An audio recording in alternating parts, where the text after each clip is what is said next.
नमस्कार मैत्रिणींनो, आज आपण उन्हाळ कामातील महत्त्वाचा पदार्थ म्हणजे बटाटा पापड पाहणार आहोत। सगळ्यांना उपासाला लागणारा हा बटाटा पापड दिसायला खूप सुंदर, आपल्या उडदाच्या पापडासारखाच, तसेच चवीला सुद्धा खूप छान आणि कुरकुरीत, तळल्यानंतर दुप्पट तिप्पट फुलणारा हा पापड तयार होतो। तर हा पापड बनवण्यासाठी तुम्हाला जे साहित्य लागणार आहे हे तुम्हाला आजच्या व्हिडिओमध्ये समजणार आहे। यासाठी तुम्ही व्हिडिओला लाईक, शेअर आणि सबस्क्राईब नक्की करा आणि व्हिडिओ शेवटपर्यंत नक्की बघा। साध्या सोप्या पद्धतीने 1 किलो बटाटे घेऊन मी स्वच्छ धुवून घेतले आणि कुकरमध्ये टाकून घेतले।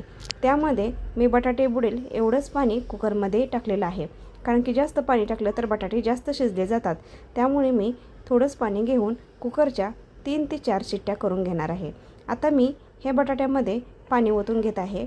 बघा, कुकरमध्ये बटाटे फक्त भिजेल एवढंच पाणी ओतलेलं आहे आणि आता कुकरचे झाकण लावून मी त्यावरती गॅसवरती कुकर ठेवून कुकरच्या 3 शिट्ट्या होईपर्यंत ठेवणार आहे। तर उपासाठी हे पापड तुम्हाला खूप छान आहेत, त्यामुळे तुम्ही नक्की करून बघा। आता त्यासाठी 1 किलो बटाट्यासाठी वजनी प्रमाणात मी पाव किलो साबुदाणा घेतलेला आहे। आता हा साबुदाणा मी स्वच्छ केलेला आहे आणि पहा बघा, नीट करून घेऊन तो साबुदाणा आता मी काय करणार आहे, भाजून घेणार आहे। एका गॅसवरती मी कुकर लावलेला आहे आणि दुसऱ्या गॅसवरती मी आता कढई ठेवून हा साबुदाणा भाजणार आहे, कारण की या साबुदाण्यामुळे तुमच्या पापडाला खूप चविष्ट चव येणार आहे।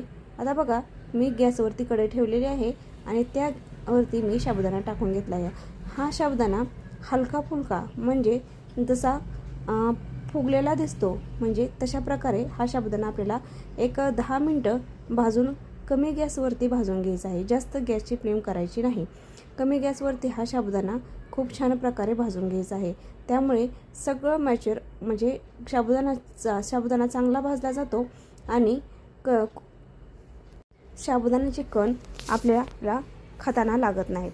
बघा, हा साबुदाणा असा फुलल्यासारखा दिसेपर्यंत भाजायचा आहे। बघा, खूप छान हा साबुदाणा फुललेला आहे खूप। आता बघा, मी उलटण्यावरती घेऊन हा साबुदाणा दाखवत आहे तुम्हाला कशा प्रकारे हा साबुदाणा बघा फुलला आहे। बघा, किती छान साबुदाणा हा फुललेला आहे। अशा प्रकारे साबुदाणा भाजून झाल्यानंतर आपल्याला गॅस बंद करायचा आहे आणि हा साबुदाणा थंड होण्यासाठी ठेवायचा आहे। आता थंड झालेला साबुदाणा एका मिक्सरच्या भांड्यामध्ये घेऊन बारीक करायचा आहे। बारीक करताना आपल्याला पिठासारखा बारीक करायचा आहे, त्यामुळे चांगला बारीक होईपर्यंत आपल्याला मिक्सरमध्ये फिरवून घ्यायचा आहे। बघा, अशा प्रकारे माझ्या बोटाला चिटकेल अशा प्रकारे मिक्सरमध्ये बारीक करून घेतला। परंतु असाच बारीक केलेला साबुदाणा आपल्याला घ्यायचा नाही, तो चाळणीने चाळून घ्यायचा आहे, म्हणजे वरची खर आपल्याला काढून टाकायची आहे। तोपर्यंत माझे बटाट्याच्या 3 शिट्ट्या झालेल्या आहेत आणि मी बटाटे काढून घेतलेले आहेत। एका चाळणीमध्ये काढून घेतले लवकर थंड होण्यासाठी। आता त्यावरील टरफल काढून घेतलेला आहे व बटाटे बघा अशा प्रकारे स्वच्छ करून घेतले आहेत, म्हणजे टरफल काढून घेतलेले आहेत। आता मी एका पुरणयंत्राच्या चाळणीमध्ये हे बटाटे ठेवणार आहे। तुम्ही बटाटे किसू पण शकता किंवा पुरणयंत्राच्या चाळणीमध्ये अशा प्रकारे मॅशसुद्धा करू शकता। बघा, अशा प्रकारे मॅश केले की आपल्या हाताला पोळत नाहीत, त्यामुळे मी अशा प्रकारे मॅश करून घेणार आहे। आणि हे मिश्रण आपल्याला जसे पुरणपोळीचं पुरण असतं अशा प्रकारे झालेलं तुम्हाला दिसणार आहे। अशा प्रकारे मिश्रण तयार करून घ्यायचं आहे आपल्याला।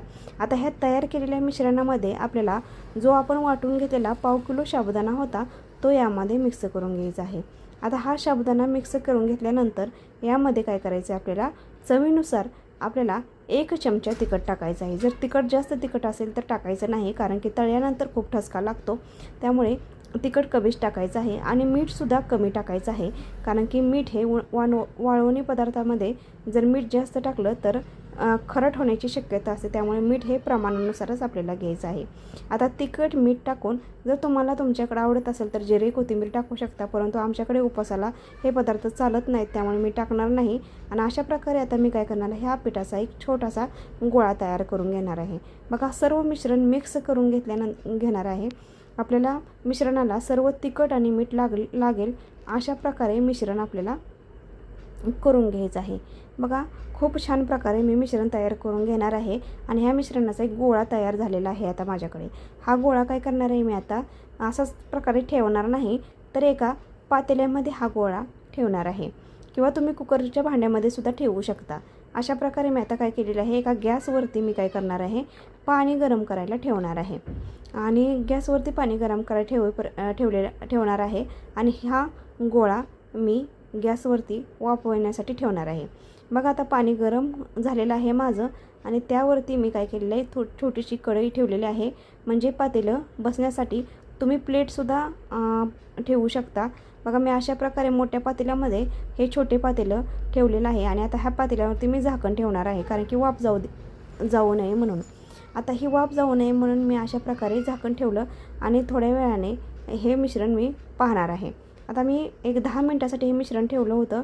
आता बघा मिश्रण तयार झालेलं आहे माझं।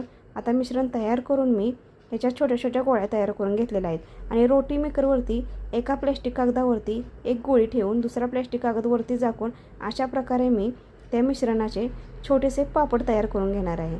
बघा किती छान पापड हा फुललेला आहे। एका छोट्या गोळीचा हा पापड तयार झाला। आता हा पापड मी काय करणार आहे, उन्हामध्ये वाळवण्यासाठी ठेवणार आहे। मी सावलीत बसूनच पापड केले होते, त्यामुळे थोडासा अंधार दिसतोय।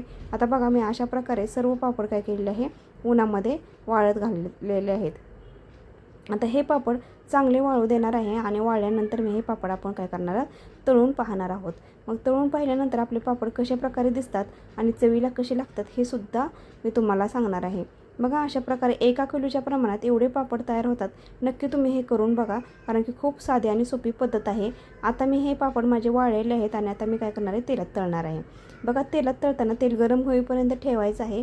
आता लोखंडाच्या कढईमध्ये मी तेल गरम करायला ठेवले आहे। माझ्याकडे लोखंडाची कढई आहे, त्यामुळे मी जास्तच करून त्याचा वापर करते। बघा आता जोपर्यंत तेल तापत नाही तोपर्यंत थोडं थांबायचं आहे। आता माझं तेल तापलेलं आहे, मला पापड थोडासा टाकल्यानंतर कळलं आहे। आता मी बघा पापड टाकून बघते। बघा पापड टाकल्यानंतर कशा प्रकारे आवाज येतोय, असा आवाज छान येऊन बघा पापड कसा फुलला गेलेला आहे। अशा प्रकारे माझा पापड तयार झालेला आहे आणि अशा प्रकारे मी 1-2-3च पापड बघणार आहे। बघा अशा प्रकारे पापड झाले की खूप छान चवीला लागतात आणि वर्षभर टिकणारे हे पापड, याला काहीही बुरशी वगैरे लागत नाही। त्यामुळे तुम्ही अशा प्रकारचे पापड नक्की करा आणि तुम्हाला आजची पापडाची रेसिपी कशी वाटली हे कमेंट बॉक्समध्ये सांगायला विसरू नका आणि व्हिडिओ आवडला तर नक्की लाईक करा, शेअर करा आणि सबस्क्राईब करा। बघा किती छान पापड फुललेले आहेत। तर आमचे व्हिडिओ तुम्हाला आवडत असेल तर कमेंट बॉक्समध्ये सुद्धा सांगायला विसरू नका आणि ही रेसिपी ट्राय करून नक्की कमेंट बॉक्समध्ये कशी झाली ते सुद्धा सांगा। बघा किती तर चला मैत्रिणींनो, धन्यवाद।